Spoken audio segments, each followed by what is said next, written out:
যে গ্রামের মানুষ কথা বলে পাখির ভাষায়, হ্যাঁ, যাদের ভাষা শুনলে আপনি অবাক হবেন, কারণ সেখানকার বাসিন্দারা কথা বলেন পাখির ভাষায়।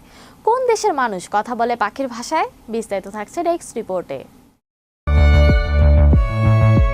এক এক দেশে এক এক ভাষায় কথা বলা হয়, আবার জাতিভেদেও নানা ভাষায় রয়েছে পৃথিবীতে। তবে এসবের ভিড়ে এমন গ্রাম রয়েছে যাদের ভাষা শুনলে আপনি অবাক হবেন, কারণ সেখানকার বাসিন্দারা কথা বলে পাখির ভাষায়। গ্রামটির নাম কুশকয়। তুরস্কের উত্তর অঞ্চলে পাহাড় ঘেরাই গ্রামের বাসিন্দারা কথা বলেন সুরে সুরে, পাখির শিশে। তারা কোনো শব্দ ব্যবহার করে না, একে অন্যের সঙ্গে যোগাযোগ করেন পাখির মতো শীষ দিয়ে। পাখির মতো শীষ দিয়ে তৈরি এই ভাষার নাম কুশদিলি। শীষ দিয়ে তৈরি বলেই একে বলা হয় পাখির ভাষা। আর এই গ্রামকে কুশকয় বা পাখির গ্রাম বলা হয়।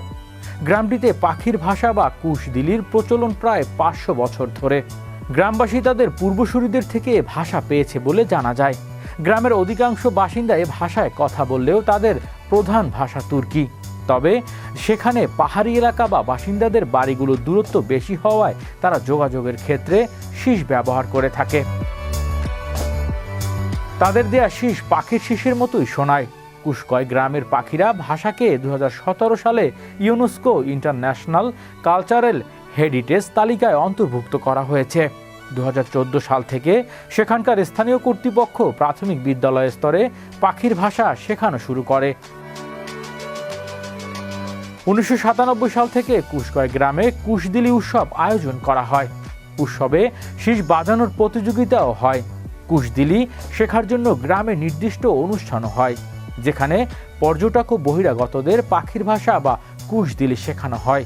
এই ভাষাকে বাঁচিয়ে রাখতে বিভিন্ন পদক্ষেপ নিয়েছে কর্তৃপক্ষ।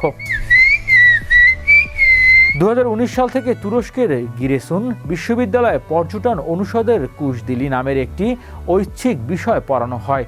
ইউনেস্কো তথ্য মতে তুরস্কের এই গ্রামের প্রায় 10,000 মানুষ পাখির ভাষা অর্থাৎ শীষ দিয়ে নিজেদের মধ্যে যোগাযোগ করে।